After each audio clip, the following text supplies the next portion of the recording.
अनेकांच्या पोटातील ओठावर येणाऱ्या गुपितांची बिनधास्त मांडणी करणारं बातमीपत्र। पंतप्रधान नरेंद्र मोदी यांच्या सभेची जय्यत तयारी सुरू आहे। मंत्री गिरीश महाजन यांनी घेतला सभास्थळाचा आढावा।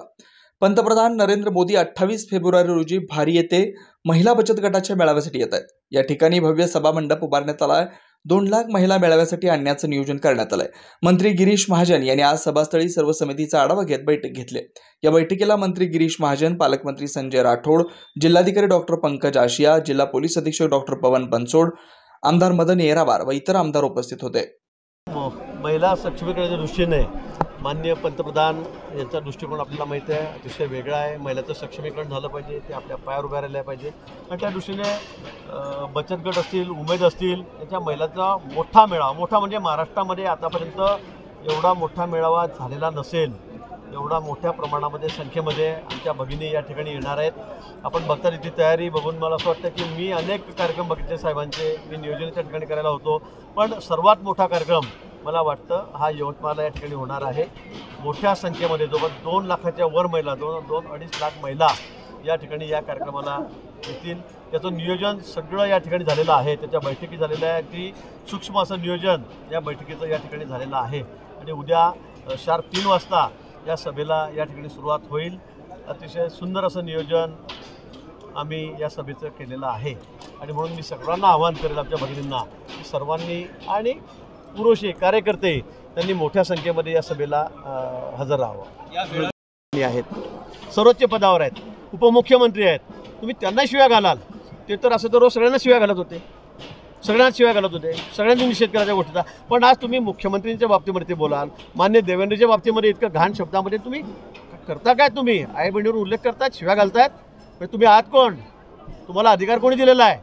म्हणजे अगदी भ्रमिष्ट झाल्यासारखं तुम्ही वागायला लागले त्या 2-3 दिवसामध्ये आणि म्हणून मला वाटतं हे अतिशय गंभीर आहे, याची दखल शासनाने गांभीर्याने घेतलेली आहे आणि मला वाटतं मराठा समाजाच्या सर्व बांधवांनी सुद्धा याची गांभीर्याने दखल घेतलेली आहे की बाबा हे असं चालणार नाही, हे असं आंदोलन तुम्ही कुठे भरकटत असाल तर हे चालणार नाही आणि हे सगळं पॉलिटिकली मोटिव्ह झालेलं वाटायला लागलं लोकांना। सगळं तुम्ही कुणाची भाषा बोलतात, तुम्ही फक्त राष्ट्रवादी काँग्रेस शरद पवार गट ते फुटला म्हणून तुम्ही त्यांच्या बाजूने बोलतात, तुम्ही उद्धव ठाकरेंच्या गटाकडून त्या ठिकाणी बोलतात की हे कसे फुटले, ते कसे फुटले, हे कसे गेले।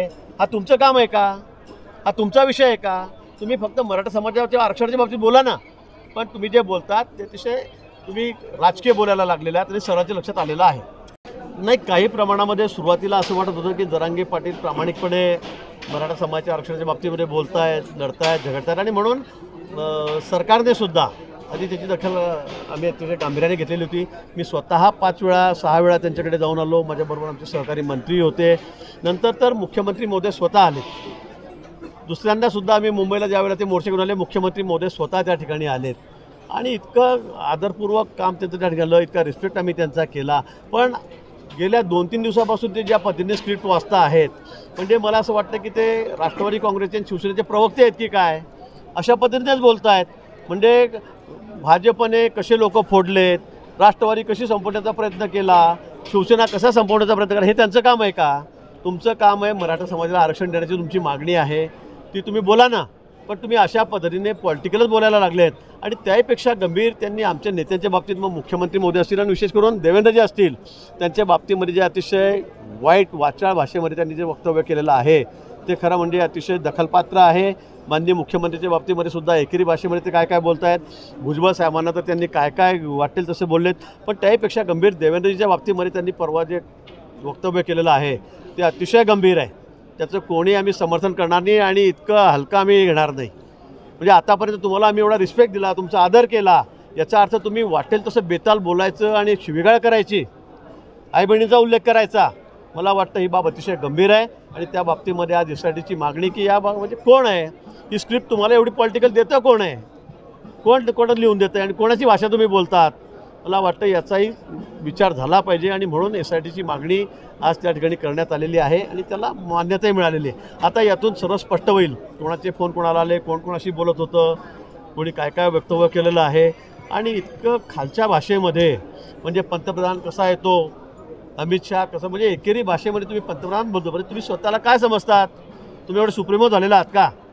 म्हणजे खरं म्हणजे अपघाताने तुम्ही मोठे झालात, पोलिसांची निष्क्रियता होती, मी सांगेल की त्यांची चूक झाली, त्यांनी लाठीचार्ज केला, तो न करायचाच नव्हता, पण तो केला, झाला, चुकून झाली आणि त्यामुळे रात्रीतून तुम्ही हिरो झालात.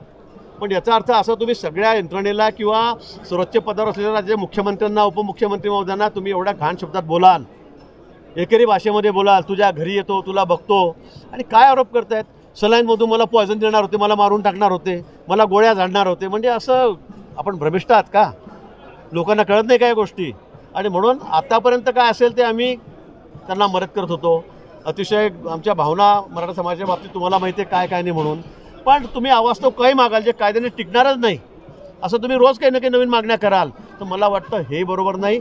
आणि म्हणून सरकारने सुद्धा, माननीय मुख्यमंत्री महोदयांसुद्धा याची गांभीर्याने दखल या ठिकाणी घेतलेली आहे आणि पक्ष म्हणून आम्ही घेतलेली आहे की आमच्या नेत्याला एवढ्या अर्वाच्य भाषेत तुम्ही जर बोलत असाल तर तुम्ही काही एवढे सुप्रीमो नाही आहात राज्यामध्ये, तुम्ही एवढे मोठे नाही आहात की आम्ही काही ऐकून घ्यायचं म्हणून. आणि बेधडक निर्भीड बिनधास्त मांडणी करणारा खबऱ्या लाईव्ह.